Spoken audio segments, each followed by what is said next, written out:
Tem uma hora do dia, pouco antes do sol raiar, em que o cerrado fica completamente quieto. Não é silêncio de paz, é silêncio de espera.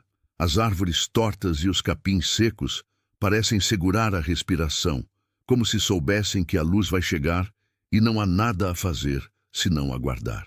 Eu me acostumei com esse silêncio. Aprendi a viver dentro dele, porque do lado de fora dele havia coisas que eu não conseguia mais enfrentar. Meu nome é Augusto Nogueira, dono das Aroeiras. É assim que me chamam quando precisam de alguma coisa. Quando não precisam, me chamam de orgulhoso, de fechado, de homem que não sabe amar. Já ouvi tudo isso, já me importei com parte disso. Hoje já não me importo mais. Tenho 33 anos e me sinto com 60. Não é o trabalho que me envelhece. Conheço homem de 70 anos que carrega saco de adubo como se fosse criança e ri enquanto carrega. Não é o sol, não é a terra rachada, não é a seca que castiga o Nordeste de 2 em 2 anos. É outra coisa. É aquele peso que fica dentro do peito quando a vida vai levando as pessoas uma por uma e você continua de pé sem entender direito por quê. Minha mãe foi a primeira. Eu tinha 11 anos. Ela adoeceu no inverno e não resistiu ao verão seguinte. Lembro do cheiro do remédio no quarto, da voz dela ficando mais fina a cada semana, das mãos que um dia deixaram de me apertar com força. Meu pai não chorou no enterro. Eu também não. Não porque não quisesse, mas porque ele estava me olhando e eu já havia aprendido que homem não chora diante de outro homem, nem que o chão esteja afundando sob os seus pés. Depois vieram as perdas mais lentas. Meu pai foi se apagando de dentro para fora, como brasa sem vento. Ele ainda andava, ainda falava, ainda assinava papel, mas havia sumido antes de morrer. Quando o enterramos, 4 anos depois da minha mãe, senti menos do que deveria. Ou senti diferente, já não sei distinguir. Fiquei com as terras, fiquei com o gado, com as lavouras, com os trabalhadores, com o nome da família, fiquei com o peso de tudo aquilo sem ter escolhido carregar. Aprendi a administrar, aprendi a decidir, aprendi a falar com firmeza mesmo quando por dentro eu não tinha certeza de nada. E aprendi, sobretudo, a não demonstrar fraqueza, porque fraqueza nas Aroeiras era convite para quem quisesse aproveitar. Tem muita gente boa nessa terra, sei disso. Já vi bondade verdadeira em lugares que não esperava, mas também vi outra coisa e fui aprendendo a reconhecê-la. O brilho diferente que aparece nos olhos de alguém quando descobre que você tem muito. Uma espécie de cálculo que acontece rápido, quase sem querer, como se a pessoa não conseguisse evitar. Elza me ensinou isso. Ela chegou recomendada por uma família de Goiás, bem falada, bem vestida, com aquele sorriso de quem sabe que é bonita e usa esse saber com cuidado. Namoramos por quase 1 ano. Eu acreditei. Acreditei nela, acreditei nas palavras, acreditei que aquilo era real, que havia alguém do outro lado me enxergando de verdade, não enxergando as Aroeiras através de mim. Descobri por acaso. Uma conversa que ela não sabia que eu havia escutado, palavras trocadas com a irmã, numa tarde que eu havia chegado mais cedo do que o esperado. Ela falava das terras, falava dos documentos, falava de como, após o casamento, seria possível registrar propriedades em nome de uma sociedade familiar. Falava com uma frieza que me gelou por dentro, porque era a mesma voz com que ela me chamava pelo nome. A mesma voz que dizia me amar. Não confrontei ninguém. Não fiz cena. Apenas saí, montei no cavalo e andei pelo cerrado até o sol se pôr. Quando voltei, disse a ela com calma que o casamento não iria acontecer. Ela tentou explicar, tentou chorar, tentou de várias formas. Mas aquela porta já havia fechado por dentro e não havia chave que a abrisse. Depois de Elza, ficou um buraco. Não de saudade dela, de confiança.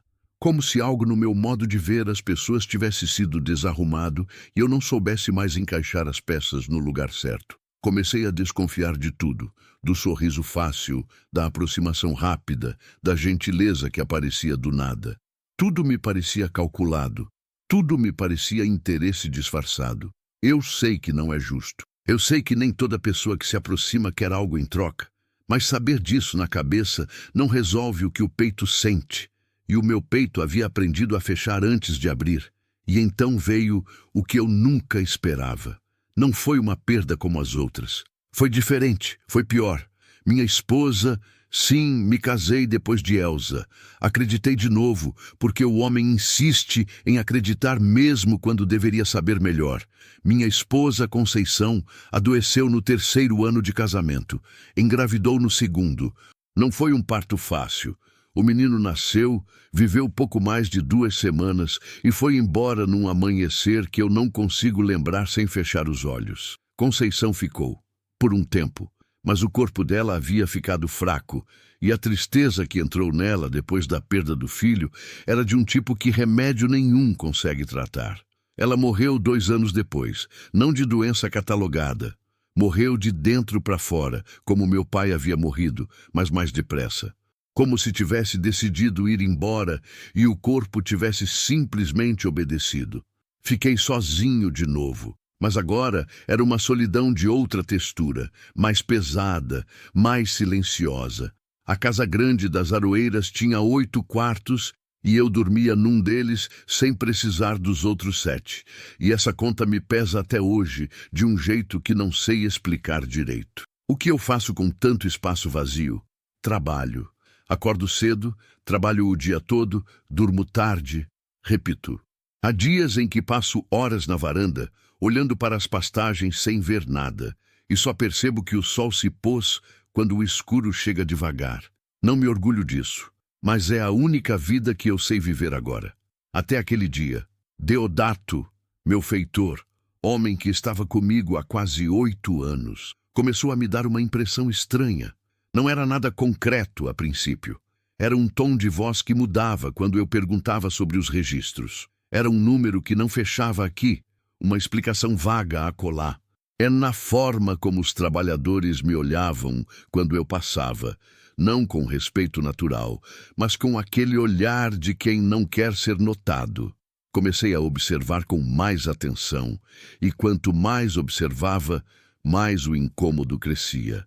Mas observar da janela da casa grande tem um limite, tem um filtro que você não percebe que está usando. O dono da fazenda enxerga as coisas de um ângulo que os trabalhadores não mostram quando sabem que o dono está olhando. A realidade de lá embaixo, nas moradias, nas roças, nos barracões, era uma realidade que eu nunca havia de fato atravessado, apenas avistado de longe.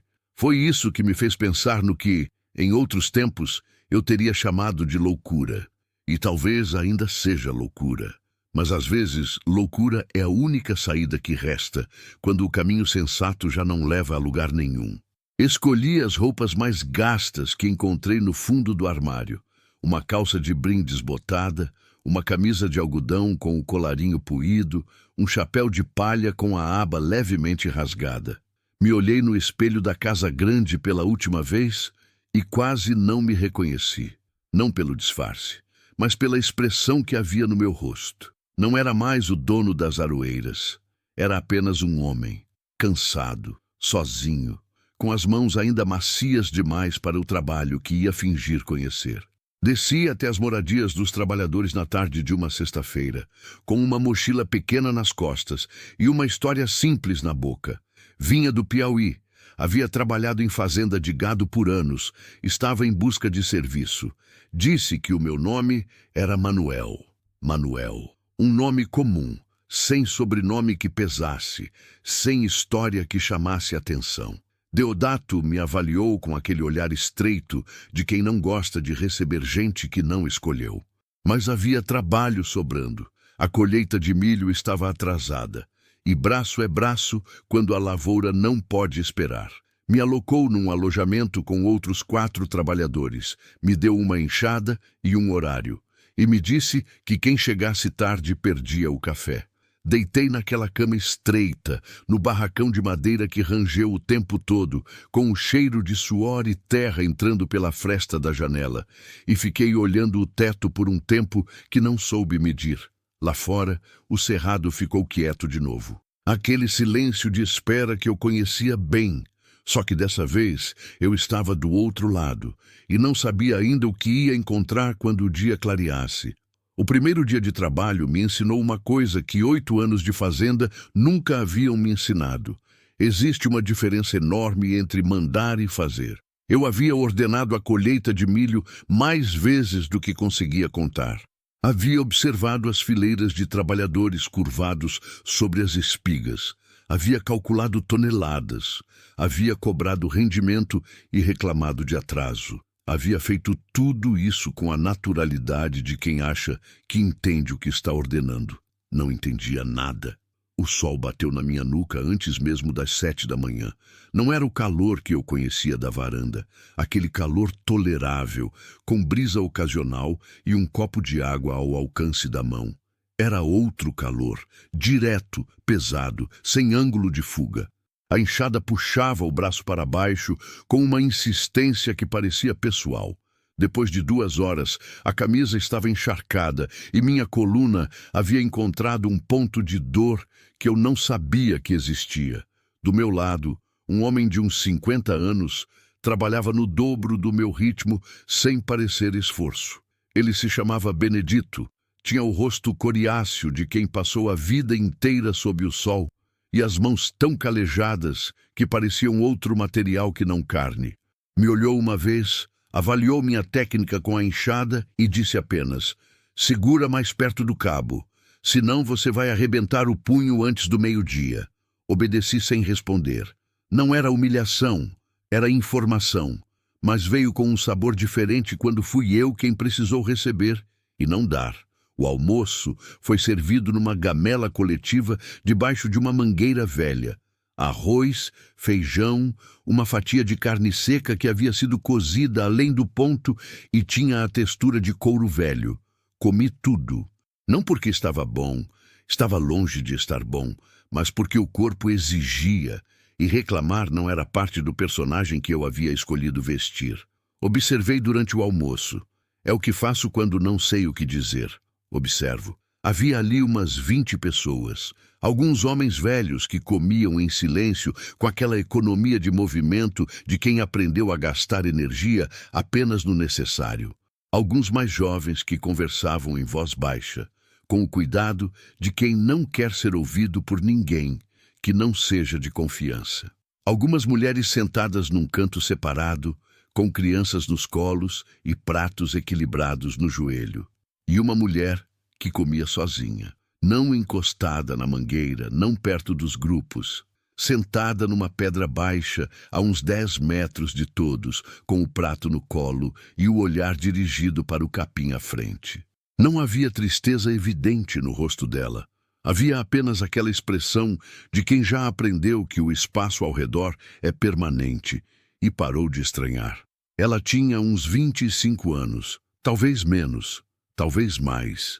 Esse tipo de mulher carrega o cansaço de um modo que embaralha a idade. Cabelo escuro preso com um pano, pele queimada de sol, mãos que pareciam conhecer trabalho tão bem quanto as do velho Benedito.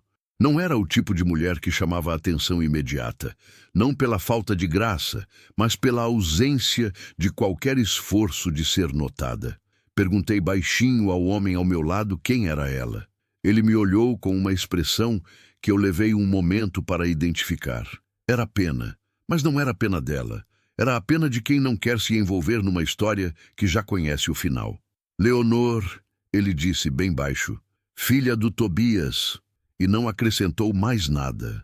O nome Tobias não me disse nada imediatamente, mas o silêncio que veio depois do nome disse muita coisa. Havia um peso naquelas 2 sílabas. O tipo de peso que os lugares guardam em volta de certas histórias e que só quem está perto o suficiente consegue sentir. Não perguntei mais. Aprendi cedo que perguntar demais revela mais sobre quem pergunta do que sobre quem se pergunta. A tarde foi mais longa que a manhã. Aprendi que o corpo tem camadas de cansaço. A primeira camada vem rápido, avisa que alguma coisa está sendo exigida além do costume. A segunda camada é mais silenciosa. É quando os músculos param de reclamar e entram num estado de obediência anestesiada. A terceira camada eu descobri naquele dia. É quando você deixa de sentir o cansaço, porque sentir dá trabalho, e o corpo economiza até a capacidade de perceber o próprio sofrimento. Deodato passou pela lavoura no meio da tarde. Passei por ele sem levantar o olhar, coisa que aprendi naturalmente, porque todos faziam o mesmo. Havia algo na forma como ele andava que preenchia o espaço antes mesmo de ele chegar. Não era autoridade legítima, e isso eu reconhecia, porque havia exercido autoridade legítima e sei como ela se move no ar. Isso era outra coisa. Era a autoridade de quem usa o medo como ferramenta de trabalho. Ele parou perto de um dos trabalhadores mais jovens, um rapaz de uns 18 anos, que havia chegado tarde ao retorno do almoço. Não disse nada durante um momento. Apenas ficou parado, olhando, deixando o silêncio trabalhar. Depois disse devagar: "Quem chega atrasado no serviço, sai cedo do salário." O rapaz não respondeu, apenas abaixou a cabeça e voltou à enxada. Deodato ficou parado por mais alguns segundos, garantindo que o peso do momento havia sido absorvido por todo mundo ao redor. Depois seguiu andando com aquele passo lento de quem sabe que ninguém vai dizer nada. Eu continuei trabalhando, mas alguma coisa havia se instalado dentro de mim que não era apenas incômodo, era reconhecimento. Eu havia visto aquela cena antes, não naquela roça, mas em outras situações, em outras formas. A lógica era sempre a mesma: humilhar um na frente de todos para que todos entendam quem manda e quem obedece. O problema é que há uma diferença entre disciplina e humilhação. E quem confunde as duas está usando o poder para o lado errado. Quando o sol baixou o suficiente para que Deodato desse o sinal de encerramento, eu mal conseguia erguer o braço acima do ombro. Caminhei até o barracão com o passo pesado dos que aprenderam o que é trabalho de verdade e me sentei na soleira da porta para deixar o ar da tardinha entrar. Foi então que vi Leonor passar. Ela carregava um balde d'água de cada lado, os dois cheios, os braços estendidos, o pescoço direito, sem dobrar. Não vacilava. Havia naquele gesto uma resistência que não era força bruta, era outra coisa. Era teimosia de quem aprendeu que parar tem consequências e então simplesmente não para mais. Ela passou sem me olhar, mas a alguns metros de distância, um dos baldes deu uma guinada. A alça estava cansada, o metal cedeu de um lado e um bom volume d'água derramou no chão batido, levantando uma nuvem de poeira vermelha. Ela ficou parada um momento, olhando para a poça que já sumia na terra seca. Não xingou, não gemeu, não fez nenhum som. Apenas ficou parada com aquela imobilidade de quem já perdeu o costume de reagir ao que não pode mudar. Levantei da soleira antes de pensar. Eu ajudo a buscar mais. Ela me olhou pela primeira vez. Era um olhar que eu não soube classificar de imediato. Não era desconfiança aberta, não era gratidão, era avaliação. O tipo de olhar que se desenvolve em quem aprendeu que toda oferta carrega uma pergunta por trás. "Não precisa", ela disse. A voz era firme, não grosseira, firme. Havia uma diferença que eu percebi de imediato. "O poço fica longe", eu disse. Eu sei onde fica o poço. Não era resposta agressiva, era apenas fato. Ela sabia onde ficava o poço. Havia feito aquele caminho centenas de vezes e não precisava de um homem que havia chegado ontem para lembrar disso.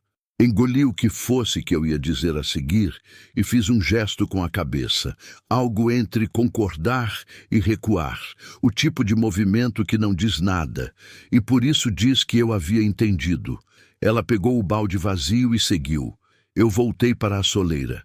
Benedito estava encostado no batente do barracão, me observando com a expressão calma de quem não precisa de palavras para comentar alguma coisa. "Não é fácil de conversar", eu disse, mais para o ar do que para ele. "Não é", ele concordou. "Mas não é por falta de jeito, é por excesso de história." Ficamos em silêncio um tempo. Lá fora, o céu do cerrado ficou da cor de cobre velho, aquela tonalidade que só aparece nos fins de tarde do Nordeste, quando o pó da terra seca mistura com a luz do poente e faz o mundo todo parecer de outro material. E eu fiquei pensando no que ele havia dito. Excesso de história. Conhecia esse peso. Eu mesmo carregava um tanto dele. Mas o meu eu havia escolhido carregar. Ou pelo menos havia escolhido não largar. O dela parecia ter sido colocado pelas mãos de outros, sem que ninguém lhe perguntasse se queria. E isso me pareceu, naquela tardinha quieta, uma injustiça de uma qualidade muito específica. A pior qualidade, aquela que ninguém tem culpa assumida, mas que pesa igual na vida de quem carrega. No domingo, as aroeiras respiravam diferente. Não havia sinal de parada, não havia descanso declarado.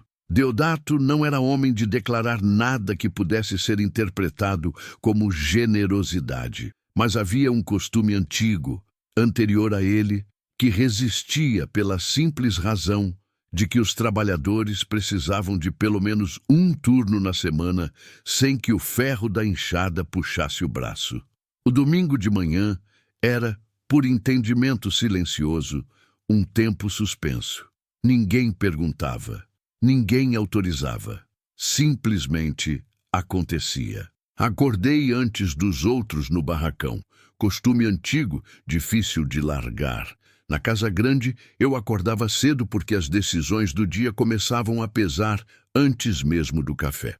Aqui, acordava cedo por outro motivo, porque o silêncio daquelas primeiras horas era o único momento em que o barracão não cheirava ao suor coletivo de 4 homens que trabalhavam no sol o dia inteiro. E eu aproveitava esse intervalo para simplesmente existir sem ter que sustentar nenhum personagem. Saí devagar, sem fazer barulho. O cerrado de madrugada tem uma frieza que engana. Parece que o dia vai ser ameno, que o calor vai se comportar. Mentira, mas uma mentira bonita, dessas que vale acreditar por 1 hora. Caminhei sem destino definido, seguindo o terreno em declive suave que eu sabia. Por conhecer cada palmo daquela terra, levaria ao riacho que cortava a propriedade no sentido leste. O Riacho das Pedras. Assim chamávamos desde que meu pai havia limpado a margem e posto umas pedras chatas para as mulheres lavarem roupa mais comodamente. Uma das poucas coisas que ele havia feito sem calcular retorno. Cheguei antes do sol aparecer de vez, e ela já estava lá. Leonor estava sentada numa das pedras chatas, com os pés dentro da água, as sandálias ao lado, o olhar preso no reflexo do céu que ia clareando devagar sobre a correnteza. Não estava fazendo nada, apenas estava. Com aquela qualidade de presença que algumas pessoas têm, de ocupar um lugar sem precisar justificar a ocupação. Parei antes de chegar perto, não para espiar, para não invadir. Há uma diferença, e eu sabia distinguir. Ela ouviu o passo mesmo assim. Virou o rosto e me viu. Não deu susto, não se levantou. Apenas me olhou com aquela avaliação que eu havia percebido na primeira vez. Mais breve agora, como se a análise já tivesse começado antes e apenas precisasse de uma confirmação. Você também acorda cedo, ela disse. Não era pergunta, era observação. Sempre fui assim, respondi. Ela voltou o olhar para a água. Fiquei parado por um momento, calculando se deveria ir embora ou se havia espaço para ficar. O lugar era grande. Havia pedras suficientes para 2 ou 3, sem que ninguém precisasse dividir nada. Me sentei numa pedra a uns 3 metros da dela, tirei o chapéu e coloquei ao lado. Ficamos em silêncio por um tempo que não soube medir. Não era um silêncio desconfortável. Era o tipo de silêncio que se forma quando 2 pessoas estão juntas num lugar bonito, e nenhuma delas precisa preencher o ar com palavras para provar que está presente.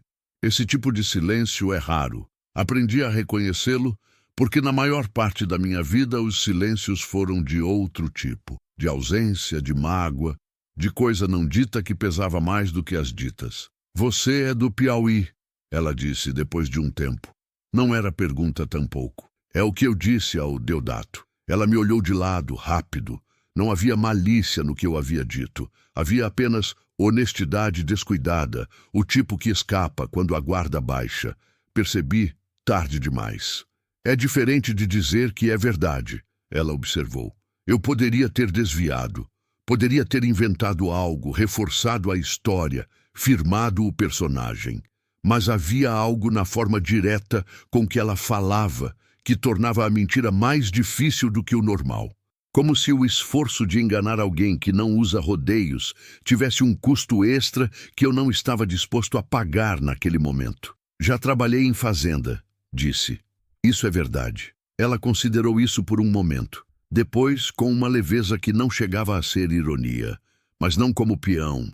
Não era acusação, era apenas a conclusão de quem observa bem e chega onde os olhos levam sem forçar. Não respondi. Ela também não insistiu. Voltou o olhar para a água, e eu entendi que ela havia chegado a alguma conclusão própria sobre mim, arquivado essa conclusão num lugar só dela e seguiria em frente sem me cobrar explicação.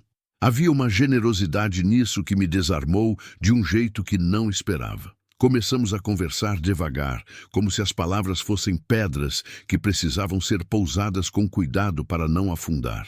Ela falou primeiro sobre o riacho. Disse que vinha ali todo domingo, desde que havia chegado às Aroeiras 3 anos antes, que era o único lugar na fazenda onde ela conseguia ficar parada sem sentir o peso dos olhares.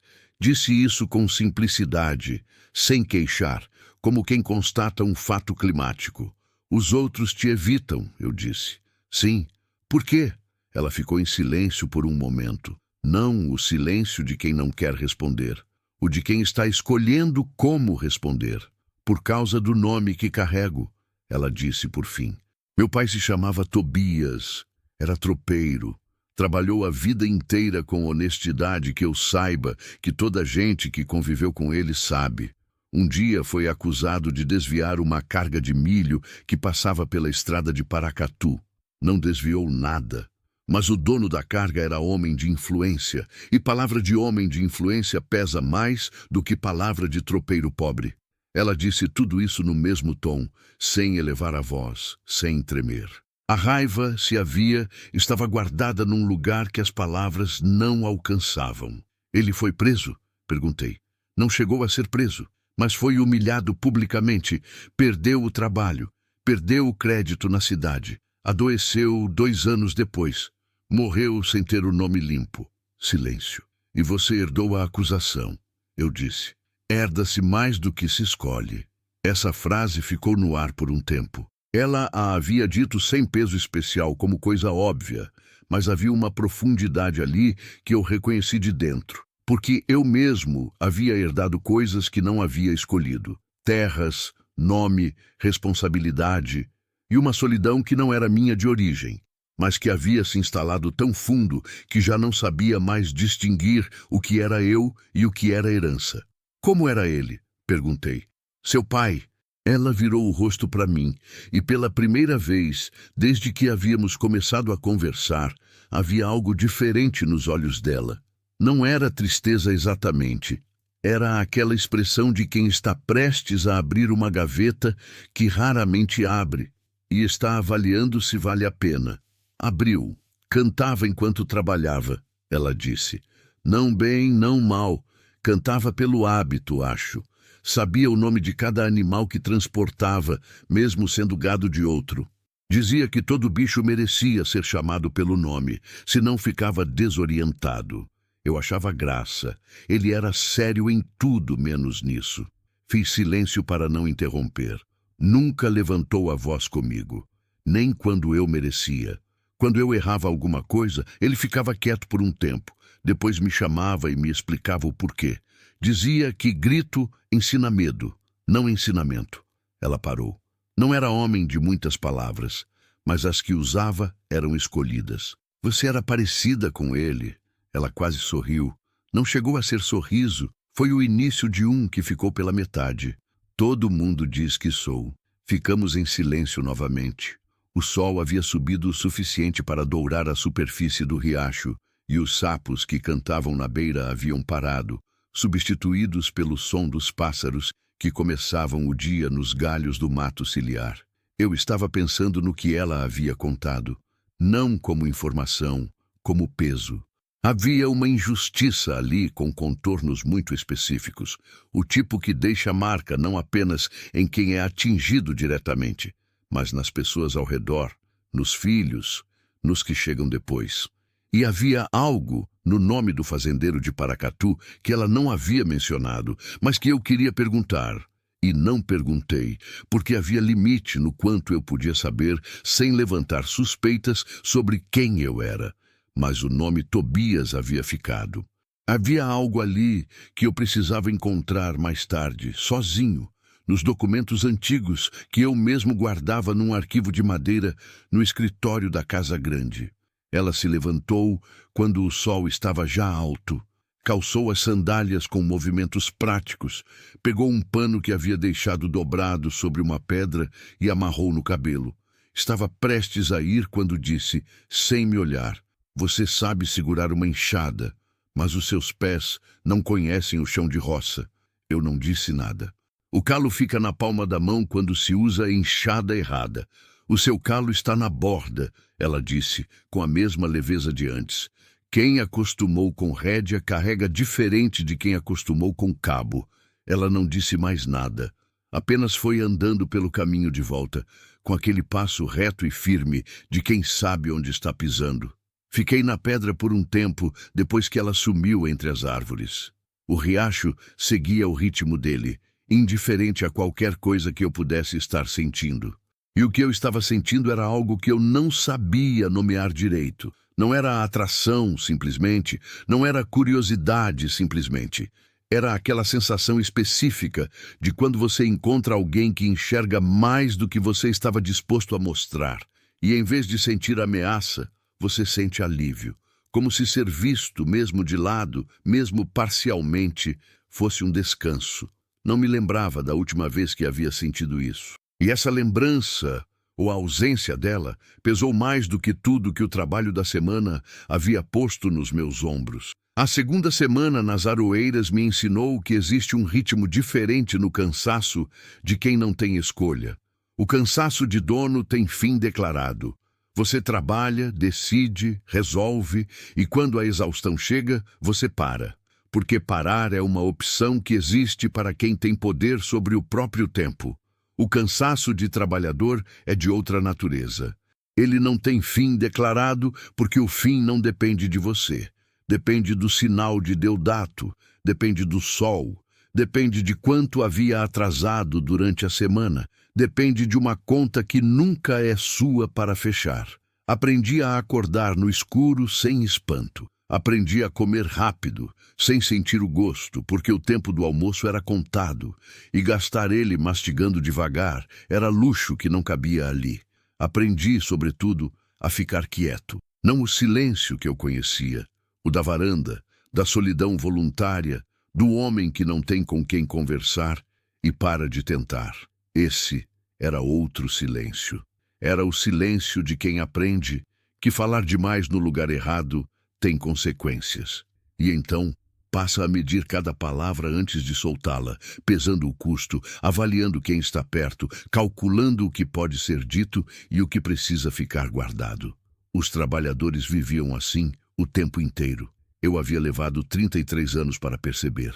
Foi numa quarta-feira, antes do almoço, que eu vi pela primeira vez o que havia suspeitado desde a chegada. Deodato tinha um caderno de registros. Ele sempre aparecia com ele debaixo do braço nas tardes de pagamento, anotando, conferindo, somando em voz alta com aquela precisão ostentada de quem quer que todos vejam o quanto ele é criterioso. Os trabalhadores assinavam ou punham o dedo no campo correspondente ao nome, pegavam o que lhes era devido e iam embora sem questionar. Não questionavam porque questionar tinha um preço. Eu havia visto isso na primeira semana, quando um trabalhador chamado Evaristo, homem de meia idade, filho doente, necessidade real, pediu a Deodato para checar o cálculo do seu pagamento. Havia uma diferença pequena, coisa de pouco mais de um dia de serviço. Deodato não respondeu com raiva, respondeu com calma, e isso era pior. Disse que se Evaristo estava com dúvida sobre os registros, então talvez Evaristo estivesse com dúvida sobre o próprio trabalho, E quem tem dúvida sobre o trabalho, talvez não fosse o tipo de trabalhador que as aroeiras precisavam manter. Evaristo não disse mais nada. O dinheiro ficou curto. Eu havia engolido aquilo na primeira semana com o desconforto de quem não pode intervir ainda. Mas o desconforto havia ficado. Havia fermentado, na verdade, crescendo devagar com cada coisa nova, que eu via e arquivava. Na quarta-feira do almoço, estava lavando as mãos no tanque perto do galpão quando ouvi vozes dentro. Não estava escutando de propósito. Estava próximo o suficiente para que as palavras chegassem sem que eu precisasse forçar. A voz de Deodato e uma outra voz que eu não reconheci imediatamente, mais suave, mais calculada, com aquele sotaque de quem passou tempo na cidade e trouxe de volta na fala uma camada de verniz sobre a origem caipira. O próximo lote em 15 dias. Dizia a voz desconhecida. São 12 cabeças, Deodato respondia. Vai sair pelos fundos depois do escuro, igual da outra vez. O registro? Erro de contagem. Tem acontecido. Ninguém vai notar porque ninguém aqui tem coragem de olhar para o livro. Uma pausa. E a menina? Disse a voz desconhecida. Silêncio de Deodato. Depois. Ainda não, mas vai servir quando precisar. Nome dela já está sujo. Se um dia alguém levantar questão sobre o gado, ela carrega fácil. Afastei do tanque devagar, com o cuidado de quem está no meio de um capinzeiro e não quer fazer barulho. O coração batia mais rápido do que eu queria. Não era surpresa completa.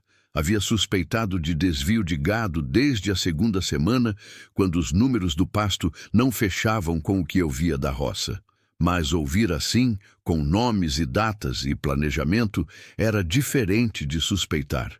E o nome dela, no meio daquilo, Leonor, a menina, usada como bode expiatório já planejado, esse nome me bateu no peito de um modo que não era apenas indignação de dono de fazenda. Era outra coisa. Era pessoal. E quando ficou pessoal, ficou perigoso. Para mim, para o disfarce, para tudo que eu havia construído nas últimas 2 semanas com paciência de quem sabia que precisava de prova, não de impulso. Respirei fundo. Fui almoçar. Sentei no lugar de sempre. Comi o que havia. Não disse nada para ninguém, mas naquela noite não dormi. Fiquei na cama estreita do barracão, com o rangido da madeira e a respiração dos outros homens ao redor, e fui juntando as peças com o cuidado de quem monta coisa quebrada. Deodato desviava gado a tempo suficiente para ter estabelecido um método. Tinha um comprador com acesso e transporte. Mantinha os registros manipulados com uma narrativa de erro humano que ninguém questionava, porque questionar custava o emprego. E havia preparado uma saída caso a conta fosse cobrada. Leonor, filha de homem já acusado, já desacreditada por herança, sem voz que valesse peso na fazenda. Uma acusação contra ela não precisaria nem de prova sólida. O nome já carregava a desconfiança que tornava a mentira verossímil. Eu havia visto esse mecanismo antes. Em negócios, em disputas de terra, em conflitos entre famílias. A lógica é sempre a mesma. Encontre alguém que já perdeu a credibilidade e use essa perda como matéria-prima. Não custa nada, porque o custo já foi pago por outro, em outro tempo, por outra injustiça. Era um sistema. Não era pessoal, não era paixão, não era nem maldade elaborada. Era apenas conveniência organizada sobre a desgraça de alguém. E isso, de alguma forma, tornava ainda pior. Na manhã seguinte, fui ao riacho antes de todos. Ela estava lá. Não era domingo, mas estava, com um feixe de roupas para lavar ajoelhada na pedra rasa, esfregando com movimentos ritmados e econômicos. Levantou os olhos quando me ouviu, avaliou, voltou ao que fazia. Me sentei na margem a uma distância respeitosa. Você vem cá todo dia? Perguntei. Quando tem roupa para lavar? Fiquei em silêncio por um momento. Depois, Leonor, você já teve problema com Deodato antes? Ela parou de esfregar. Não bruscamente, devagar, como quem pousa alguma coisa antes de responder. Por que pergunta? Curiosidade. Ela me olhou com aquela expressão direta que eu já havia aprendido a respeitar, a de quem não aceita a resposta vaga quando a pergunta não era vaga. Não é curiosidade, ela disse. Curiosidade não tem esse tom. Não tinha resposta para isso que não exigisse mais verdade do que eu estava preparado para dar naquele momento. Então não dei resposta nenhuma, o que era em si uma resposta. Ela voltou a esfregar a roupa, depois sem olhar para mim. Ele já tentou me implicar com um saco de mantimento que sumiu no ano passado. Disse que alguém havia visto eu perto do depósito. Ninguém havia visto nada, porque não havia nada para ver. E resolveu como? Não resolveu. Ficou parado. Essas coisas ficam paradas, não resolvem. Fica um suspiro no ar que todo mundo finge não ouvir. Ela torceu a roupa com força e estendeu sobre uma pedra ao sol. Sempre fui alvo fácil, continuou, com a mesma voz, sem ornamento. Sei disso. Aprendi a saber. Não fico esperando bondade de lugar onde não nasce. Só fico esperando o próximo. O próximo? A próxima acusação. A próxima suspeita. A próxima vez que alguém precisar de um nome para colocar num problema que não quer carregar. Disse isso sem amargura aparente. Era uma constatação tão estabelecida que havia passado da raiva para a aceitação fria dos fatos. E havia algo nessa frieza que me doeu mais do que qualquer queixa emocional teria doído. Porque frieza assim não nasce de insensibilidade. Nasce de dor repetida até que a pele forme casca. Você não deveria ter que esperar assim, eu disse. Ela me olhou por um momento. Não, ela concordou. Não deveria. E não disse mais nada sobre isso. Nos dias seguintes passei a observar Deodato com uma atenção diferente. Não a atenção de empregado desconfiado, mas a atenção de quem está reunindo evidência. Comecei a memorizar datas, horários, movimentos, quais trabalhadores ele convocava para serviços noturnos nos fundos da propriedade. Qual era o intervalo entre os sumiços de gado que eu sabia estarem acontecendo, mesmo sem ter acesso aos livros. Havia um problema central. Eu não podia pegar o livro de registros sem revelar quem eu era. Qualquer acesso ao escritório da Casa Grande, qualquer consulta aos documentos oficiais, quebraria o disfarce de forma irrecuperável. Precisava de outro caminho. Foi Benedito quem me deu, sem saber. Numa tarde de quinta-feira, enquanto descansávamos na sombra do galpão, ele me contou, num tom de quem está apenas passando o tempo, que havia um trabalhador antigo chamado Serafim, que havia sido demitido há 6 meses. Serafim havia trabalhado nas aroeiras por quase 12 anos. Sabia de tudo o que acontecia. E havia ido embora, segundo Deodato, por insubordinação. O que foi que ele fez? Perguntei. Benedito mexeu o palito na boca. Pensou por um momento. Perguntou sobre o gado dos fundos. Ele disse, simples assim. Fez silêncio depois disso. Eu também fiz silêncio, mas por dentro as peças continuavam se encaixando com aquela precisão fria e inevitável de coisa que estava errada há tempo demais e finalmente estava sendo vista com os olhos certos. O problema era que ver não era suficiente. Chegar perto o suficiente para provar era outra história. E entre ver e provar havia um espaço onde muita coisa podia acontecer, inclusive com Leonor. Essa parte me preocupava mais do que qualquer desvio de gado, e eu sabia, com a clareza incômoda de quem não consegue mais fingir que não sabe, que o tempo que eu ainda tinha para agir como Manuel estava se esgotando devagar, não porque o disfarce estivesse fraquejando, mas porque o problema estava crescendo, e problema que cresce não espera o momento mais conveniente para explodir. Tem coisas que você sente antes de ver. Uma mudança no ar, uma tensão que se instala nos gestos de quem está ao redor. Um silêncio diferente do de costume, mais fechado, mais contido, como se as palavras estivessem sendo seguradas com as 2 mãos. Cresci numa fazenda. Aprendi a ler o tempo no céu e a ler gente da mesma forma. E naquela semana, o que eu lia em todo canto tinha o nome de perigo iminente, mesmo sem saber ainda de onde ia vir o raio. Deodato havia mudado. Não de caráter, esse eu já conhecia, mas de ritmo.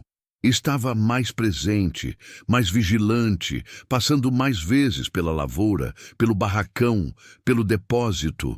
Havia algo sendo calculado por dentro daquele silêncio deliberado, e quem conhece homem calculista sabe que quando ele fica mais quieto que o normal é porque está chegando perto de alguma decisão.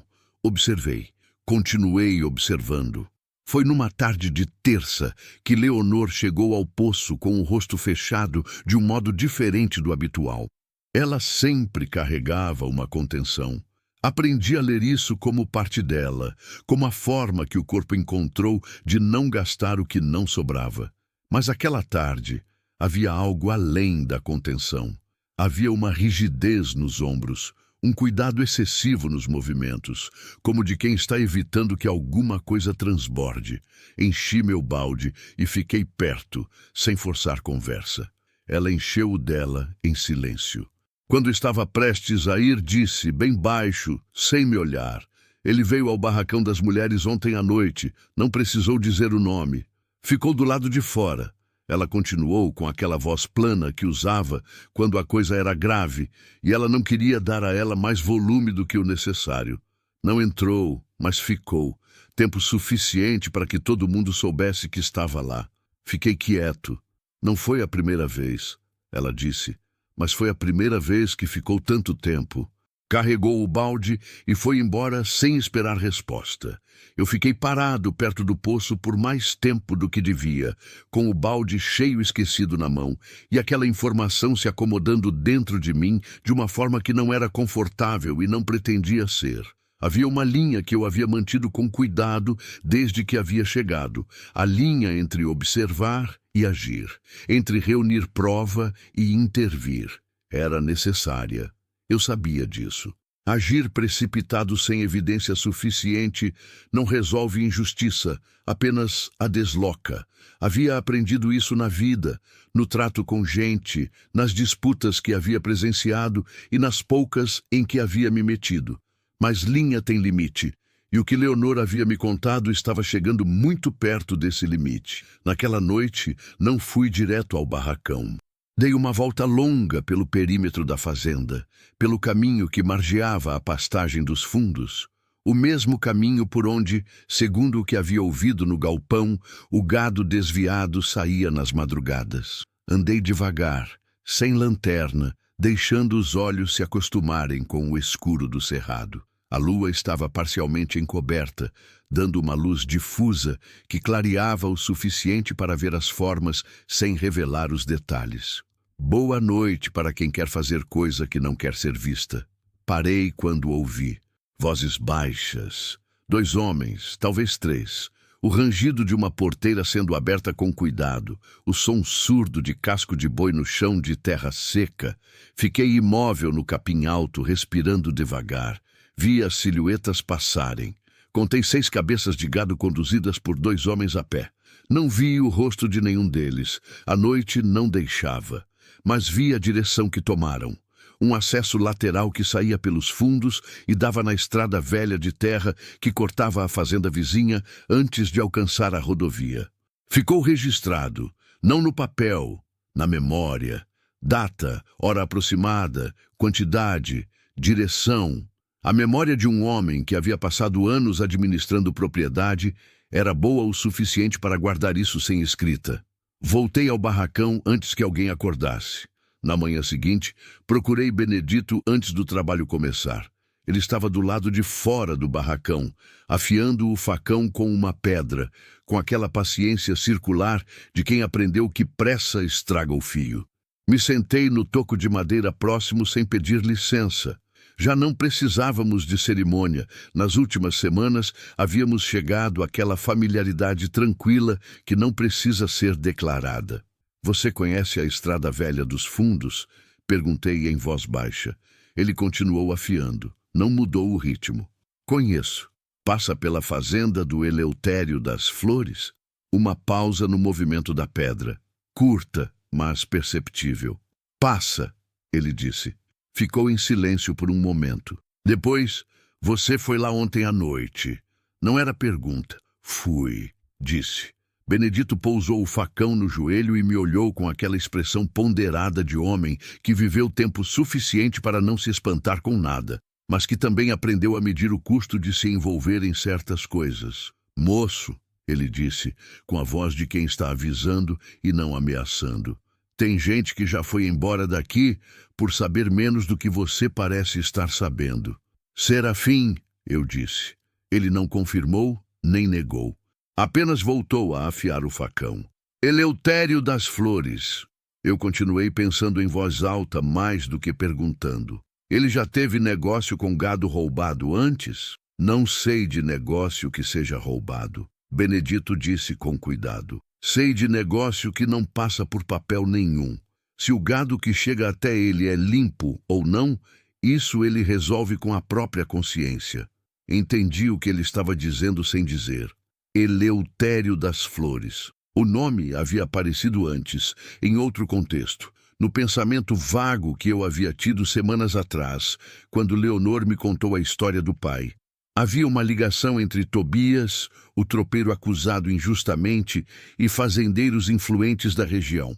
Eu não havia puxado esse fio ainda, porque puxar exigia acesso aos meus próprios documentos, na minha própria casa, que ficava a 400 metros dali e era inacessível enquanto eu fosse Manuel. Mas agora o fio estava na minha frente de novo. E Eleutério das Flores era o nome que estava no meio de tudo. Naquela semana, Leonor e eu nos encontramos 3 vezes no riacho. Não por combinação, por aquele tipo de coincidência que deixa de ser coincidência quando se repete vezes suficientes e passa a ser hábito não declarado. Ela ia cedo, eu ia cedo, o riacho era grande e silencioso, e havia espaço para ficar perto sem precisar justificar a proximidade. Conversamos. Não sobre Deodato, não sobre o gado, não sobre as coisas que eu carregava por dentro. Conversamos sobre o cerrado, sobre as chuvas que tardavam naquele ano, sobre a florada do pequi que ela havia visto no caminho da roça. Ela conhecia o nome das plantas com a intimidade de quem cresceu, aprendendo que o mato não é decoração, é farmácia, é alimento, é sinal de tempo. E meu pai me ensinou. Ela disse numa dessas manhãs, passando os dedos nas folhas de uma planta baixa que crescia na margem do riacho. Dizia que quem não conhece o cerrado tem medo dele, quem conhece, respeita. Tem diferença entre medo e respeito? Ela pensou por um momento. Medo faz você fugir, respeito faz você prestar atenção. Fiquei com isso, porque eu havia passado anos com medo de várias coisas que não admitia que eram medo. Medo de confiar. Medo de perder, medo de abrir o que estava fechado e descobrir que havia apodrecido por dentro. E chamava esse medo de prudência, de cautela, de experiência de vida, que é o nome elegante que homem teimoso dá para o medo que não quer admitir. Ela não me perguntou sobre minha vida. Havia percebido que ela não perguntava coisas diretas sobre o passado de ninguém. Ela esperava. Deixava o espaço aberto. E se a pessoa quisesse entrar, entrava. Se não quisesse, o espaço ficava ali sem cobrar. Numa tarde, sem planejar, eu disse, já perdi muita gente. Ela me olhou. A maioria que me importava, continuei, uma atrás da outra. Chega uma hora que você começa a se perguntar se o problema é a vida ou se é você. Silêncio dela, não o silêncio de quem não tem o que dizer. O de quem entende e não quer baratear o que foi dito com resposta rápida. Eu me pergunto isso às vezes, ela disse por fim, mas acho que é a pergunta errada. Por quê? Porque mesmo que seja você o problema, não há o que fazer com isso. E se for a vida, também não há. Então a pergunta que sobra é outra. Qual? Ela olhou para o riacho. O que você faz com o que ficou? Fiquei em silêncio. Era uma daquelas respostas simples que não são simples, que parecem óbvias na superfície, mas têm raiz funda. E quando você puxa, você sente o quanto vai embaixo. O que você faz com o que ficou? Eu havia passado anos sem responder essa pergunta. Havia trabalhado, havia administrado, havia mandado e decidido, mas não havia respondido. Havia deixado o que ficou exatamente onde estava, cobrindo com trabalho e silêncio, fingindo que cobrir é o mesmo que resolver. Não é. Foi na tarde do sábado que Deodato convocou todo o grupo no terreiro. Reunião era rara, acontecia quando havia algum comunicado que ele precisava fazer de frente, para que ninguém pudesse dizer depois que não sabia. Todo mundo foi chegando com aquele passo de quem não sabe o que vai ouvir, mas já aprendeu que raramente é coisa boa. Deodato ficou em pé no centro, com o caderno debaixo do braço e aquela postura de quem mede a própria altura pelo quanto os outros abaixam. Falou sobre os registros do mês. Falou sobre o rendimento da colheita, abaixo do esperado, segundo ele, o que significava revisão de benefícios. Falou sobre disciplina e compromisso com as responsabilidades de cada um. E então, quase de passagem, como coisa menor no fim de um comunicado maior, tem havido desaparecimento de mantimento do depósito. Isso vai ser investigado. Quem tiver informação, fala comigo diretamente. O silêncio que se formou tinha uma qualidade específica. Eu conhecia esse silêncio. Era o silêncio de quem sabe que o anzol foi lançado e está esperando ver em quem vai pescar. Não olhei para Leonor imediatamente, mas senti, sem precisar olhar, que ela estava completamente imóvel do meu lado esquerdo, com aquela rigidez de quem reconheceu o que estava sendo construído e está calculando em tempo real o tamanho do que está por vir. Quando a reunião acabou e as pessoas foram se dispersando, ela saiu sem dizer nada, com o passo controlado de quem não quer dar ao observador a satisfação de perceber que acertou. Mas eu havia visto o que havia no rosto dela por um segundo, antes do controle. Não era medo. Era o reconhecimento cansado de alguém que já viu essa armadilha antes, que sabe exatamente como ela funciona e que sabe também que reconhecer não é suficiente para escapar. Aquela noite eu fiquei na soleira do barracão por tempo longo, com o céu do cerrado estendido sobre mim em toda a sua vastidão indiferente, e fui chegando a uma conclusão que havia estado se formando havia dias e que eu havia adiado porque adiar é mais fácil do que decidir. Não tinha mais tempo de esperar o momento perfeito. Momento perfeito não existe quando o problema não espera. O que existia era o que havia agora. Prova insuficiente, disfarce ainda intacto, e uma mulher que havia construído resistência sobre resistência a vida inteira, que não merecia que mais uma injustiça viesse se somar às que já carregava, e que não sabia que o homem sentado a 3 metros dela no riacho todas as manhãs era o dono de tudo aquilo. Esse último pensamento ficou parado no ar da noite como brasa que não apaga. Ela não sabia, e quando soubesse, porque ela ia saber, mais cedo ou mais tarde, porque a verdade que fica guardada dentro de mentira acaba encontrando a saída com ou sem permissão. Quando ela soubesse, eu não tinha como prever o que ia acontecer, e essa incerteza doía de um modo que eu não havia sentido em muito tempo, de um modo que só dói quando importa de verdade.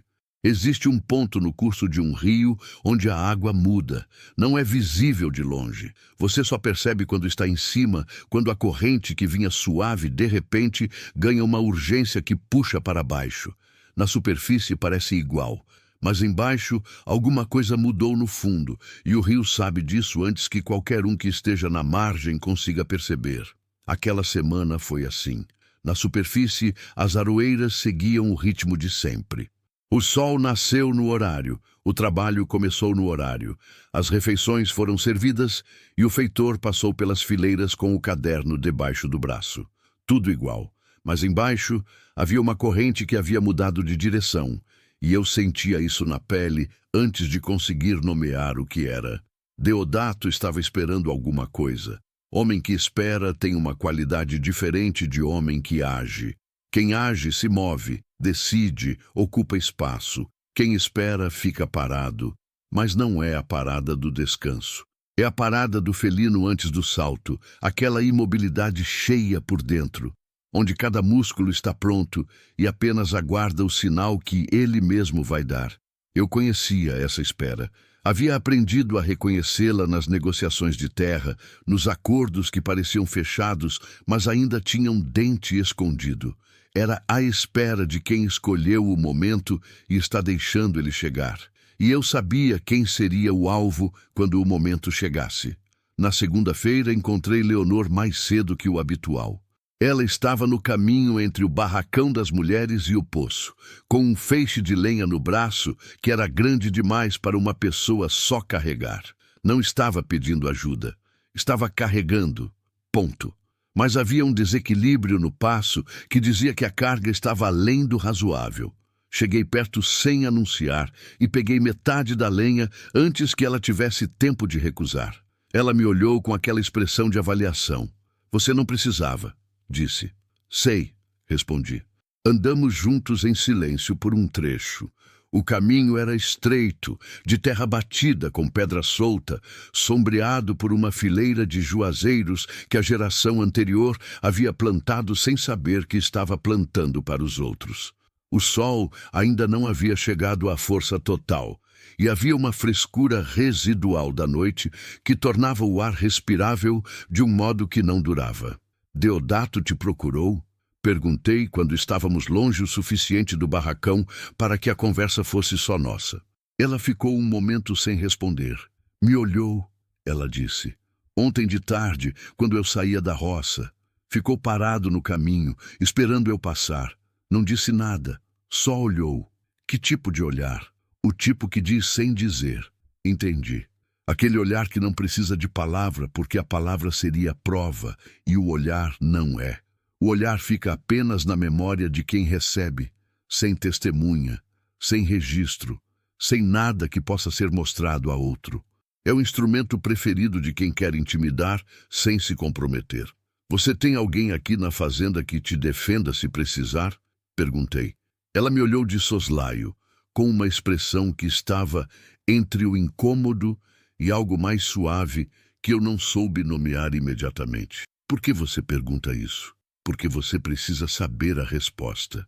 Silêncio dela por um momento. Não, ela disse simplesmente. Nunca tive. Aprendi a me defender sozinha, do jeito que dá. E quando não dá, ela pousou a lenha na pilha perto do fogão de barro, com um movimento controlado e ficou de pé, me olhando de frente pela primeira vez naquela manhã. Até agora sempre deu, ela disse. De algum jeito sempre deu. Não havia bravata nisso.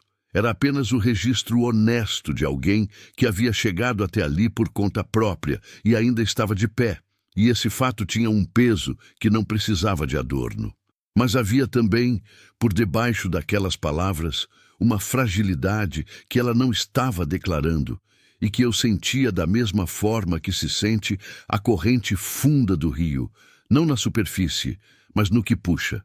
Naquela tarde, tomei uma decisão que havia adiado tempo demais.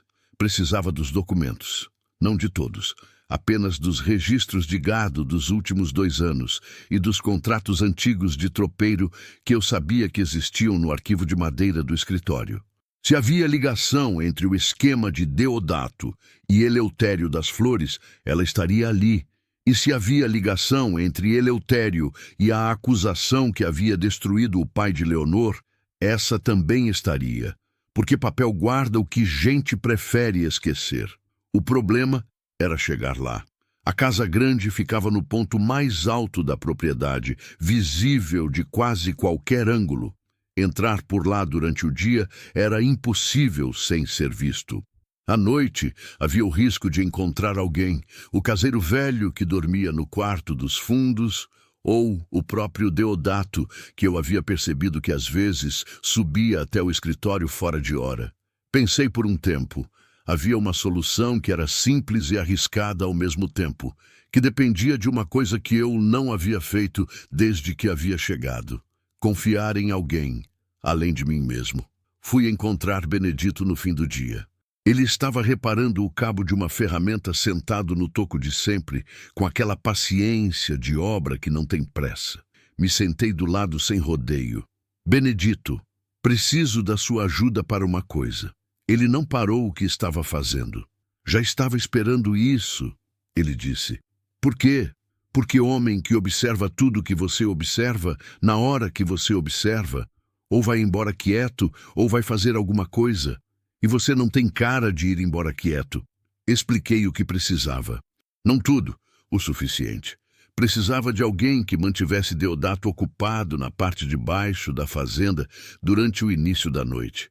Tempo suficiente para eu subir até o escritório da casa grande e voltar. Benedito ficou em silêncio por um longo momento. Você sabe o que está pedindo, ele disse. Não era pergunta. Sei. Se ele perceber que foi de propósito, eu saio daqui sem pagamento e sem recomendação. Eu garanto que não vai ser assim. Ele me olhou com aquela expressão ponderada. Você garante, ele repetiu com um tom que dizia que estava pesando o valor de uma garantia de homem que ele conhecia havia menos de um mês. Garanto, disse de novo.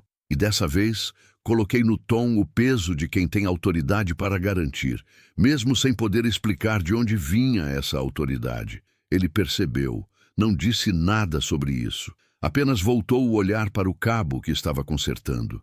Amanhã de noite, ele disse. Vou pedir a ele para olhar a cerca do pasto novo que está arrebentando. Dá uns 40 minutos, se ele for até o fim. É suficiente. Na noite seguinte, quando Benedito levou Deodato para o pasto novo com a história da cerca, subi até a casa grande pelo caminho dos fundos, que eu conhecia como conheço minha própria mão. Entrar foi fácil. Eu sabia onde estava cada chave. O escritório estava igual a como eu havia deixado. O cheiro de madeira velha e papel guardado, a mesa escura com os tinteiros enfileirados, o arquivo de canto que meu pai havia mandado fazer sob medida num marceneiro de Unai. Fiz tudo no escuro, com uma lamparina pequena que havia levado, sem acender a luz principal. Abri o arquivo. Os registros de gado estavam organizados por ano. Peguei os 2 últimos. Levei 15 minutos para encontrar o que precisava. Os números estavam manipulados, mas de um modo que só ficava evidente quando você comparava os registros de entrada com os de abate e venda. Havia uma diferença sistemática, não grande o suficiente para ser escandalosa, mas consistente. Todo trimestre, um número de cabeças que não aparecia em nenhuma venda oficial. 12, 14, 16 cabeças. Sumindo regularmente com pequenas anotações de erro de contagem que eram evidentemente falsas para quem sabia o que estava procurando. E os contratos antigos de tropeiro. Encontrei a pasta com mais dificuldade. Estava atrás dos registros de safra, num lugar que eu mesmo havia guardado anos atrás, sem saber que um dia ia precisar dela com essa urgência. Abri. Havia um contrato de transporte de milho datado de quase 12 anos atrás. O contratante era Eleutério das Flores.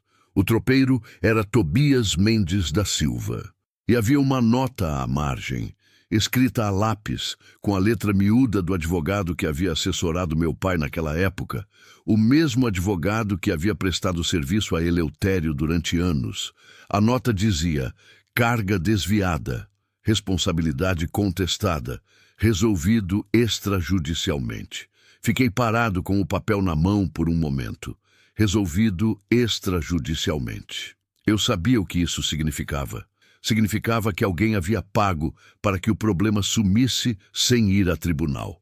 Significava que havia uma versão oficial, a do tropeiro ladrão, e uma versão real, a de que alguém havia desviado aquela carga e precisava de outro nome para carregar a culpa. Tobias havia carregado, e Eleutério das Flores era o nome que havia assinado embaixo do problema que precisava sumir.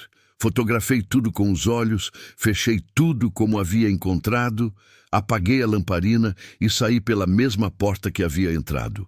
Voltei ao barracão com 18 minutos de sobra. Não dormi. Fiquei deitado com o teto de madeira sobre mim e aquelas informações circulando por dentro com a insistência de coisa que não quer mais ficar guardada. Havia mais do que o esquema de Deodato. Havia uma cadeia. Eleutério usando a fazenda vizinha como rota de escoamento do gado desviado, provavelmente há anos, provavelmente em cumplicidade que vinha de antes mesmo de Deodato ocupar o posto de feitor. E havia a história do pai de Leonor, que não era acidente nem engano, era o resultado de alguém precisando de culpado e tendo poder suficiente para escolher quem seria. 2 gerações de injustiça com o mesmo nome no meio. Pensei em Leonor. Pensei na forma como ela havia falado do pai. A voz sem ornamento, o quase sorriso quando disse que cantava enquanto trabalhava, a firmeza fria de quem aprendeu que a armadilha vai chegar de novo e o máximo que pode fazer é reconhecê-la antes que feche. Ela não sabia que eu tinha o papel que provava o que havia acontecido com o pai dela. Não sabia que eu era o dono da terra onde ela vivia havia 3 anos. Não sabia que o homem com quem havia trocado palavras honestas no riacho, com quem havia compartilhado silêncios que valiam mais do que muita conversa, era o mesmo homem que havia herdado um sistema que a havia colocado na posição em que ela estava. Essa última parte não saía. Eu não havia montado o sistema. Não havia acusado o pai dela. Não havia escolhido Deodato para feitor, sabendo do que ele era. Não havia deliberadamente criado as condições para a injustiça que havia pousado em cima da vida dela. Mas havia herdado tudo aquilo. E herdar tem um peso que não se resolve apenas com intenção. A questão que ficou no teto escuro daquela noite não era se eu havia errado ou não. Era mais simples e mais difícil ao mesmo tempo. Era quando ela soubesse, e ela ia saber, o que ficaria de tudo que havia sido construído naquelas semanas no riacho, nas manhãs com os pés na água, nas conversas que haviam chegado a lugares que conversa normalmente não chega, ficaria alguma coisa? Ou ia virar apenas mais uma história de quem confiou e foi enganado?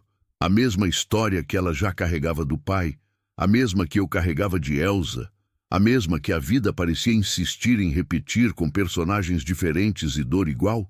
Não tinha resposta, só tinha o teto. E do lado de fora, o cerrado quieto de novo, segurando a respiração como sempre fazia antes do dia começar. Esperando. A quinta-feira começou igual a todas as outras. O sol subiu, o trabalho começou, as enxadas bateram no chão seco, com aquele ritmo que depois de semanas se instala no corpo como batimento próprio. O cerrado não anuncia o que vai acontecer.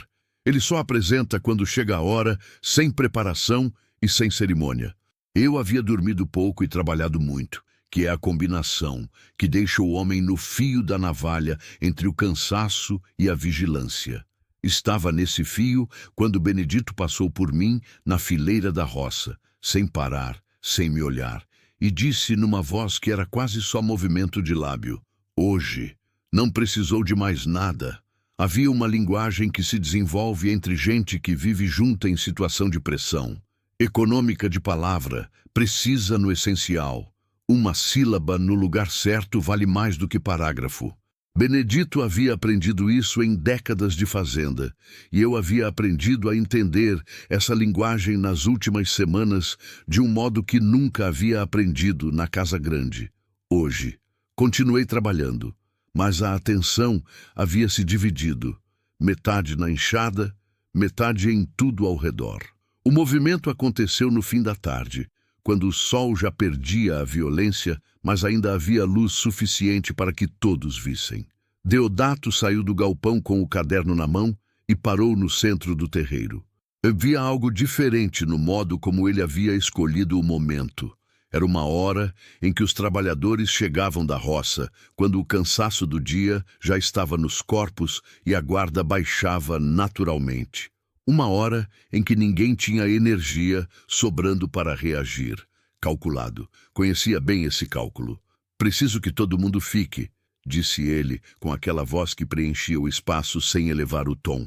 "Tenho um assunto para resolver na frente de todos." As pessoas foram parando, foram chegando. Foram formando aquele semicírculo instintivo de quem foi convocado, e ainda não sabe para quê, mas já reconhece pela qualidade do ar que não é coisa boa. Eu parei perto da mangueira velha, com a enxada ainda na mão. Leonor estava do outro lado do terreiro, com um balde que havia parado de carregar. Vi o momento em que ela entendeu o que estava por vir. Foi um segundo apenas. Um brevíssimo enrijecimento dos ombros, antes que o rosto voltasse à neutralidade que ela usava como armadura. Deodato abriu o caderno com aquela deliberação teatral, de quem sabe que está sendo observado e quer que a observação dure. Fiz o levantamento do depósito essa semana. Começou devagar. Há uma diferença no estoque de farinha e de milho seco que não corresponde com o que foi distribuído oficialmente. Diferença considerável. Pausou. Isso é roubo. E roubo dentro de fazenda tem consequência. Silêncio do grupo. Aquele silêncio compacto de quem sabe que não é com ele, mas que não sabe se vai continuar não sendo. Agora, Deodato continuou, erguendo o olhar do caderno e deixando-o pousar com toda a deliberação possível em Leonor. Há uma pessoa aqui que já foi vista próxima ao depósito em horário irregular. Uma pessoa cujo histórico de família, todos sabem, não é dos mais limpos. Leonor não se moveu, mas eu vi o que aconteceu no rosto dela. Não com os olhos de quem estava longe, mas com os olhos de quem havia aprendido a lê-la nas últimas semanas. Havia ali uma dor específica, não do momento, mas do reconhecimento. A armadilha havia fechado exatamente como ela havia previsto que fecharia. No momento em que ela havia previsto, e saber que estava vindo não tornava o peso menor quando chegava. Deodato deu um passo em direção a ela. Leonor, disse o nome com uma calma que era pior do que raiva. Você vai me dizer agora, na frente de todo mundo, o que sabe sobre o sumiço desse estoque. Ou eu mesmo vou buscar as autoridades da cidade e você vai explicar lá, carregando o nome que carrega. O terreiro ficou completamente imóvel. Esse tipo de imobilidade eu conhecia.